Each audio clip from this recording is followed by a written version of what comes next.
Hey, good morning. Welcome to Ag Talking to Raw, where I talk raw about agriculture and other things that are on my mind. I've got a lot of things on my mind lately, and I think that there's a lot of people like me that have a lot of things on their mind as well. One of the things is uncertainties in our, I'm adjusting my microphone, uncertainties in our grain production capabilities this coming year, 2022.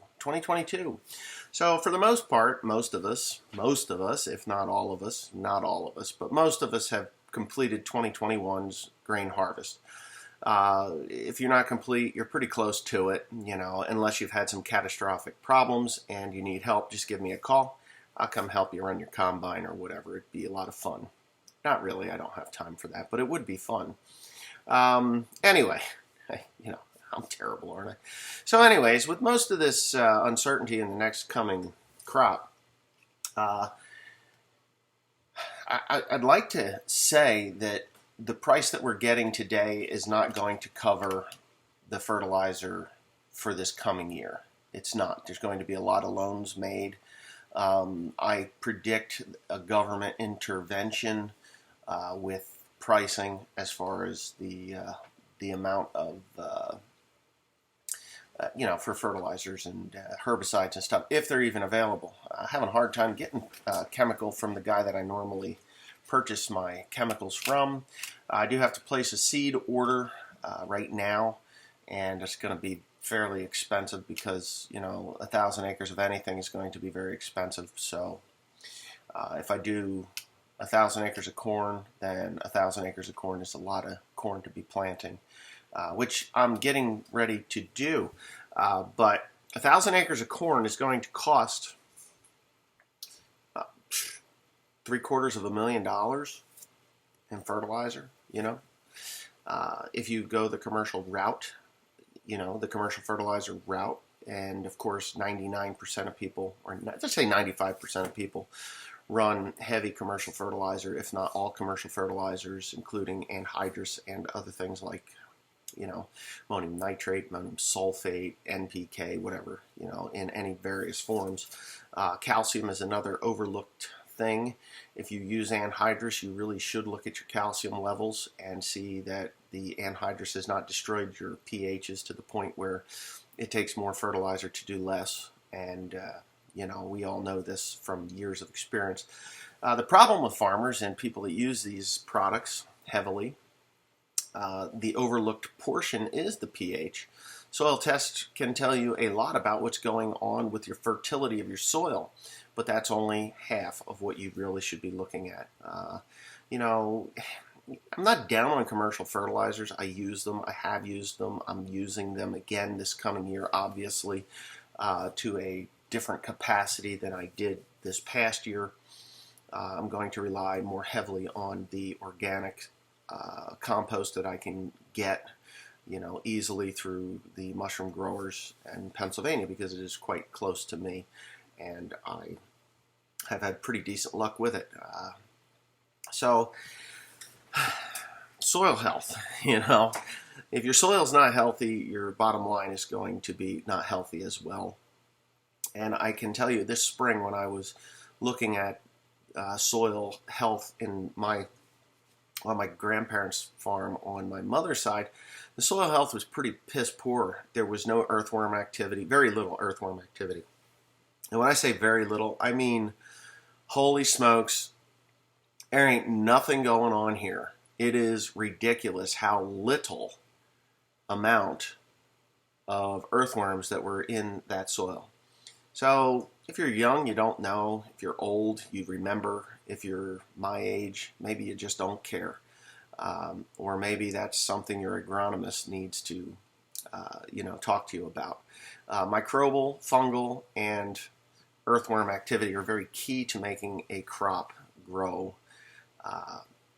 very good, very well. Okay, so earthworms are good at breaking up or boring holes through compaction for water and filtration of water, and obviously the migration of certain nutrients, including calcium, magnesium, zinc, sulfur, potash, phosphate, and of course nitrogen. For the most part, your fertility or the main fertility of your soil is going to be in the top 4 to 6 inches. That's where you want it. That's where the biggest mass of nutrient grabbing roots are. That's where they're at. It's like all the nutrition comes from those top 4 to 6 inches. Now, 4 to 6 inches down is very important that you know what's going on down there, because you could have disc compaction or disc layer compaction. Disc layer compaction is a thing. You cut down 4 to 6 inches with a disc harrow, or deeper. Some people go 7, 8 inches, but that corn plant or bean plant hits that 4 to 6 inch layer. Soybeans in particular. If you're just running a disc harrow over and then you get to this hard layer where there's nothing that is able to permeate down, like earthworms, if they can't go down through that, or they're not there to punch holes through that hard layer of soil, your roots can't go down there. Roots on plants generally run at 45-degree angles. 45-degree angles. You get your tap root, and then all the roots that come off go out on 45-degree angles. If your tap root or your center root goes down to a hard layer and stops or starts to branch off looking for an easier route down, you've got a layer of compaction there that can really hurt you in dry years and in wet years as well, because that water can't filter down and your ground stays wetter longer. Soybeans and corn need a nice balance of moisture. Okay, so you get a good soaking rain of 2 inches or 3 inches over the course of 4 or 5 days. Beautiful, right? But if it lays there and lays there and lays there, you can also start to have problems like root rot and things like that you don't really want because it can't permeate down. Now, I've just recently acquired a ripper, and I'm rather surprised as to how compacted some of this ground that I've been on actually is. Because when I run my chisel plow, and I've chisel plowed this on ground that has been, crop farmed, over the years, in the last 4 years on some of the stuff I didn't crop farm. I was doing corn, soybeans, and hay, and then I stopped doing corn and soybeans and just focused on hay, which, looking back on, was not a mistake, but a learning experience. It was a learning experience. I was fighting a deer problem that I couldn't deal with, and now we've got coyotes and blue tongue and chronic wasting disease. Yay! And I didn't bring those things in here. They came here naturally. So the deer herds are actually waning a little bit. They're getting less. The fawns are getting picked off. The old ones are getting picked off by things. Oh, we've even got bears now, which is something that I've never seen until now. I mean, really resident bears till now. Which do create bigger problems in cornfields when they decide they're going to roll in it. But you know what I'm saying. Anyway, that ripper is opening my eyes to what problems that I've had. Now, I can explain that some of my ground, an unexplained problem, was downed corn. Seemingly beautiful, healthy corn that seemed to have a decent root health just fell over. I mean, nice brace roots, but just fell over. And it wasn't that the stalks snapped off. It was that the roots actually just couldn't hold the plant up. And I was like, God, yeah, it's a tall variety or a taller variety. But honestly, it shouldn't have just fell over. So now as I'm running this ripper through this ground, I'm finding that where the corn stalks fell over, I have heavy compaction. And that compaction is about, chisel plow depth. So why the compaction so deep? Well, heavy balers, heavy tractors, heavy traffic, light or mild winters. Yeah, mild winters. We used to get winters that would freeze down 2-3 feet. We don't get those anymore. 2 weeks of 0-degree weather that just really fucked with your body, just really bad. So we haven't had any of those, and in quite some time. I mean, we've had cold weather, but it'll only freeze down 7-8 inches. It never really goes deep deep where it needs to go. So you're at that 7-8 inch layer, and I'm really fortunate that I got this ripper.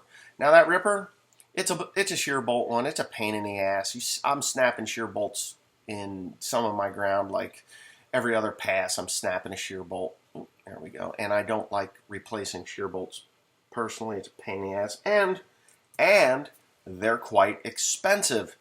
Shear bolts are not cheap, a few bucks a piece. I'm going to change the type of shear bolt that I buy from a coarse thread to a fine thread. That there will make it tighter against the friction plate, will be tighter. And yeah, so that's what I'm going to do. Anyway, that being said, a lot of problems in fields are subterranean. You don't know what's down there unless you really start digging at them and doing some research. And on the other channel, I was talking about, the three things that are really bad for your soil, and there's actually several that are really bad for your soil. You can chase problems and think you're curing a problem, and actually create bigger problems with some of the products that are out there on the market today. Nitrogen is one of them. Nitrogen, we all need nitrogen. You need nitrogen to fire up your soybean plant before it can do nitrogen, before the nodules can form. Corn needs nitrogen from the very beginnings to the very end of its production. Most guys around here will cheat themselves out of the end production by not getting enough nitrogen on their corn. Some guys over apply nitrogen. The types of nitrogen that you use can damage your soil. Even though your corn looks great, you've damaged your soil, and the next year is going to take more to achieve the same result. It's like heroin. Okay, so if you take heroin for the first time, you achieve a high. Now, I've never done heroin. Was all told to me. You achieve a high that you can never reach again. You feel so great from this drug, but the next time you take it, it's like, oh, well, I'm not achieving that high. So they try harder and harder and harder and use more and more and more before they realize that they're so addictive and they can never reach that high. It's like your first kiss. The first kiss you ever have, that next kiss is never quite that great. And I honestly think that that's why people cheat. It's because they're addicted to the high of the first kiss, or the new love, and things like that.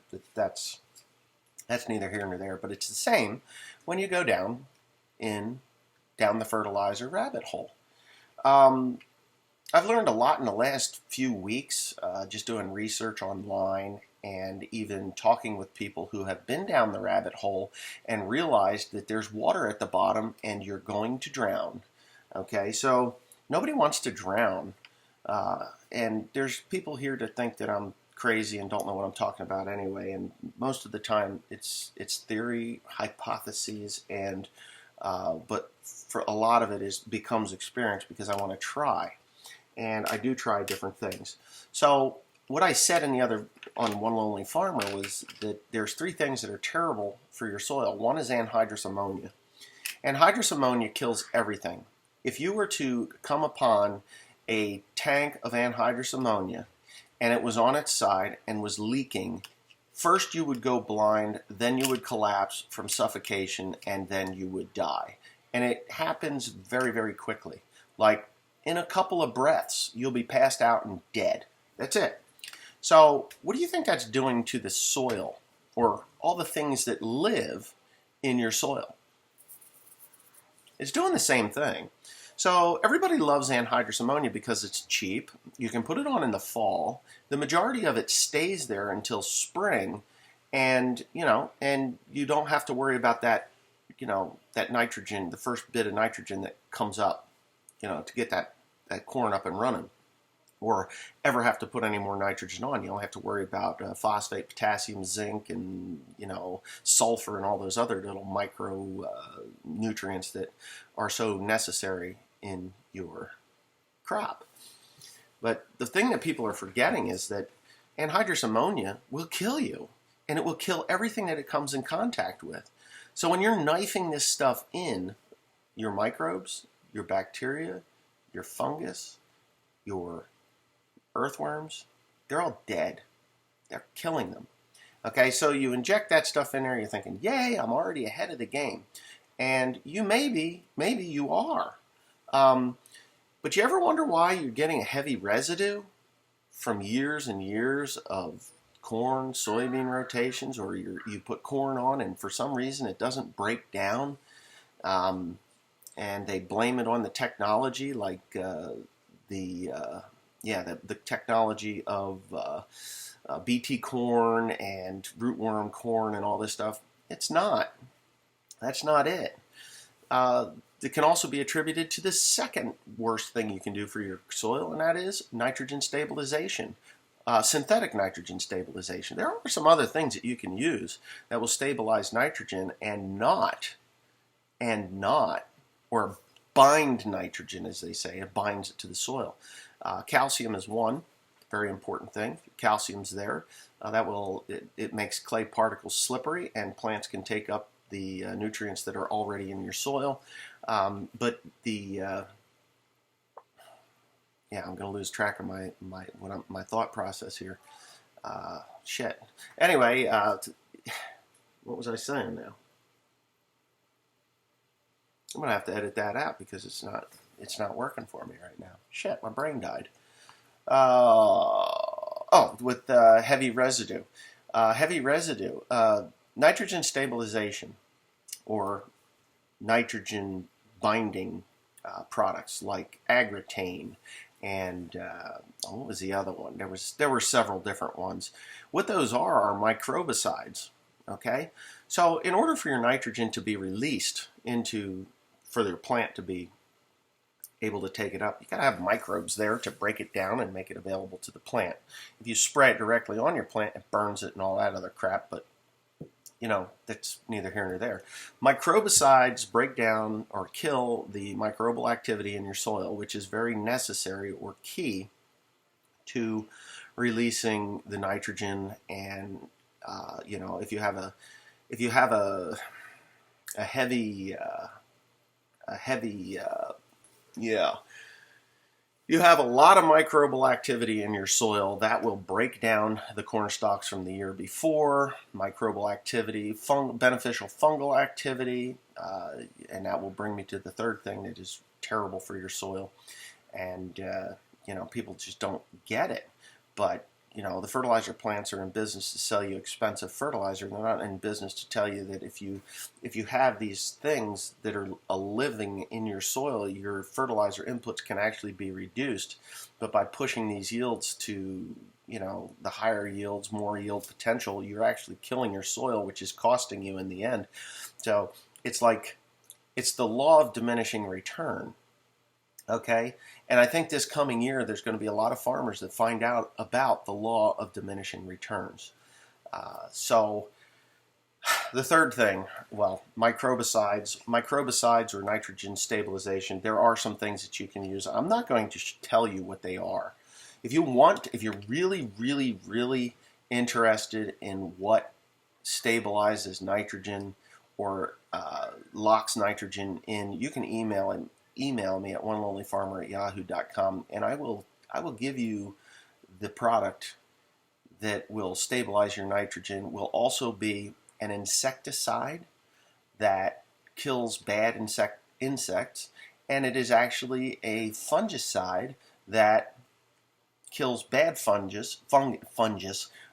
bad fungus that grows on your plants, soybeans in particular, and even corn, but is beneficial to microbes and earthworm production. Yes, there is such a product, and it is such a product that fertilizer companies really don't want you to know, and I used it this year, and I was like, holy shit. I had no fungus problems, I had no bad insect problems, and I have earthworms that are coming out of my ass right now. Well, not really out of my ass, but that are growing and multiplying and punching holes in my soil, creating a softer soil situation where I'm not even worried about permeating water. The wet spots are getting smaller because of this. The runoff is less. and the the plant health is going to thrive this coming year better than it did this year before. And those are the fields that I'm going to actually be putting on soybeans. Those fields I'm going to put soybeans in because I'm confident that I will be able to grow 80 to 100 bushel soybeans on this ground without too much effort and zero inputs from the fertilizer company. Yeah, zero inputs. I mean, herbicide, obviously I'll be using a herbicide, but as far as NP and K going on soybeans, I won't need it. I won't need it at all. And as for microbial activity and nitrogen fixing ability, that product will boost all the things that are necessary in the soil to create a subterranean ecosystem that is healthy for plants. So oneonlyfarmer@yahoo.com, and I will tell you what it is. I'm not going to put it out here because people will just laugh at me and think that I'm crazy, but I did it this year. It worked. It really worked. And I'm going to put it on my hay as well that I have, because it is also, this product is also a surfactant. Yeah, a surfactant. So if you put it with your Roundup, it will work better. Roundup has surfactant in it, but this is a surfactant. And if you spray it on your soybeans or corn at, say, knee high or whatnot, not only is it a surfactant, but it's a micronutrient pack as well. And iron's important in soil as well. So anyway, you're probably wondering, what the hell is this guy talking about? But just go ahead and email me at oneonlyfarmer@yahoo.com, and I will give you the place that you can get it, and I will give you the product that it is. You just need tanks to store it in. So anyways, with that being said, fungicides on your soybeans or on your corn will just create more need for these products. More needs for these products. And years past, now in my mental notebook that I have in the back of my brain where I store my information, I can tell you that I grew pumpkins years ago. Pumpkins, okay? So pumpkins are fungus factories, if you didn't know. If you grow pumpkins, you know that you're going to need to use a product called Bravo 720 and or Ridamil in weekly or bi-weekly intervals, right? Pumpkins. So I grew these pumpkins. I used the Bravo. I used the Ridamil. I had nice pumpkins until the deer came in and busted holes in the top of them, and the groundhogs came and bit a chunk out of each and every one of them. I lost my shirt in pumpkins. I said, forget the pumpkins. I can't grow pumpkins because of the wildlife that I had in that field. So what am I going to do? I'm going to grow a hay crop down there. And the hay crop that I was going to grow was called Matua. Some of you guys may or may not know what Matua grass is, but Matua grass is a South African grass, I believe, and it grows very quickly, but is very susceptible to bad fungus. Bad fungus. So if you put a fungicide on your corn and your soybeans, not only are you killing the fungus that is bad, but you're also killing that beneficial fungus. Beneficial fungus that grows subterranean and helps in the nitrogen fixing nodules on your soybean plants and your the microbes that feed off of beneficial fungus, along with earthworms that feed off of that beneficial fungus as well. And so you're killing that, creating a bigger need for beneficial fungus or fertilizers or whatever it is you need to put your crops on an IV for. Now, there are different ways that you can manage this. Obviously, we don't all have access to compost like I do, or composted cow manure or other organics and things like this. So it's limited, but when you it is limited. So those three things are really what's killing the soil in the country and creating a need for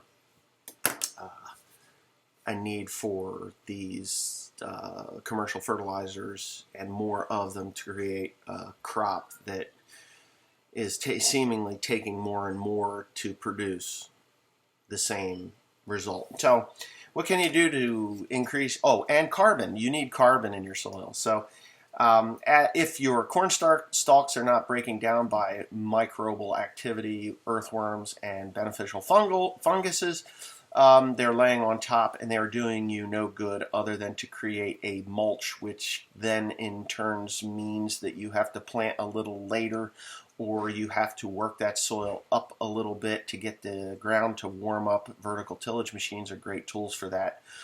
You can disc or chisel plow in the fall, which puts your stalks in the ground and exposes the soil, which leads to erosion because obviously your earthworms are dead and you're it's a slippery slope that we are sliding on. But the microbes, earthworms are very important in soil health. Let's put it that way. Okay, so how do you create organic or get carbon? See, CO2, carbon, very beneficial to plants. Like it takes plants take CO2 to produce oxygen, and if there is no CO2 storage, or the CO2 is not able to break down and become available to the plants, then you have that mulch that's there, and you need to do something to make the corn grow. And I have been to a few meetings and they're meetings that not put on by the fertilizer company, but I was told about coal. Put coal on your ground. That is a carbon source. Soft coal or coal screenings, which creates other problems in your soil that you don't really want either. But if you use the right type of coal or carbon, then you will actually create an ecosystem where microbes, beneficial funguses, and earthworms can thrive. Or you use non-harvestable cover crops. Not that you couldn't harvest them, it's just that you're not going to harvest them. Rye, whether it be annual rye or cereal rye. I prefer cereal rye. I've grown that in the past. You kill it in the spring with Roundup or some other burn down, and either till it in or plant through with a no-till. I'm not into no-till right now at this moment because I have always done better with tillage over in our soils, and everybody's soils are different. Tillage radishes. I've seen good results with tillage radishes. Tillage radishes are something that you put in, right after you harvest. You just put them in, you spin them on or drill them in, and I think they mostly just spin them on, or work them in that way, and they grow very rapidly because radishes. You can be eating radishes in 60 days, 20 to 30 days. And if you get your first your soybeans or your corn off, and you're not going to put in rye or wheat, for the next year, what you need to do is get that carbon storage. Well, tillage radishes do two things. They bring in carbon or CO2 into the soil, and they also break down through that radish will actually break down through the compaction layer and soften the soil and allow the water penetration, because these things rot after they die. So by springtime, they're gonna die. They die in the fall when it freezes, and they rot, and that will release nutrients, beneficial nutrients that otherwise would not be available to your corn or soybeans. Because it is bound by the clay particles in your soil, which brings me to calcium and pH. If your pH is low, it doesn't matter how much fertilizer you put on. If it's not available to your plant that you're trying to grow or the crop that you're trying to grow, it is like pissing in the wind and expecting not to get wet. So if you have low calcium levels in your soil, say your pH is somewhere around 6 or below, I like 6.2 and above. I like to hover at 6.7 to 7.0, which is neutral. A lot of people don't like neutral. I like neutral in my soils because the herbicides work better. If you get over 7 in your pHs, your herbicides work too good and they burn the roots of your plant or your crop that you're trying to grow. So that's 6.8, 7, 6.6, 6.7, 6.8 in there.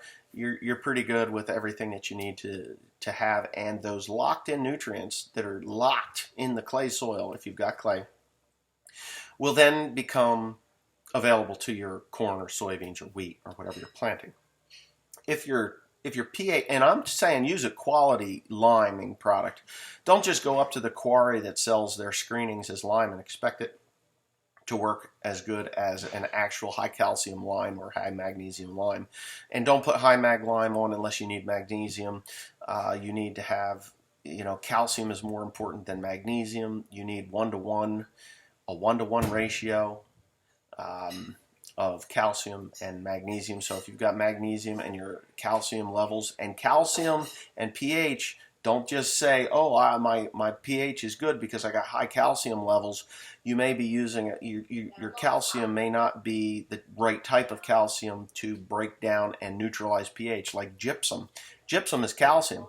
And if you put gypsum on your soil, that raises the calcium levels and allows the nutrients to be more available to your plant, but it does not neutralize pH. So you have to use a type of lime that neutralizes the pH or brings the pH up to a level where things work. Now, if your pH is good and you still have locked up nutrients and there are unavailable nutrients, and how do you know if you've got unavailable nutrients? Well, you need to do tissue samples along with soil samples, because what's in the plant tells you, okay, so you pull a soil sample and you're like, well, looky here, I've got enough. I don't need to put on that 200 pounds of phosphate because I've already got high levels of phosphate in the soil. But lo and behold, you go through with a nitrogen and potash, and your phosphate levels, and your corn has got like yellowing in its leaves, and you're like, what the? Purpling in its leaves. Phosphate will turn your leaves purple if it's a deficiency, but the phosphate's in the soil. Why isn't my plant getting it? Well, it just means that the phosphate is bound to the clay particles, and you need to change that. You need to say, well, my calcium levels are good, but the phosphate levels are good, so why isn't this working? Well, you can use another product called gypsum. USA Gypsum is right out here in Lancaster, Pennsylvania. I believe it's around Lancaster, and you can put gypsum on, which makes those calcium particles even, it allows the bound nutrients to slip off of the calcium or off the clay, because clay is a binder. So you want it to slip off and make it available to the plant. That's the easiest I can explain that to you.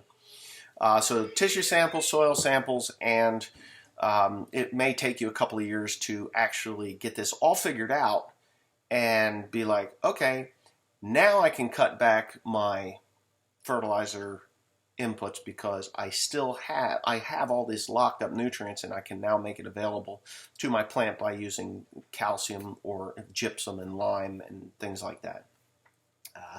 I don't know, maybe I'm overloading you or boring you on these soil health things, but don't think I'm crazy when it comes to the products that you put on your crops. There are a lot of people that want to sell you a lot of fertilizer, and they don't want you to know these facts. But anyways, thanks for watching. I'll see you on the next one. I got a phone call from my father I have to answer. So have a good day.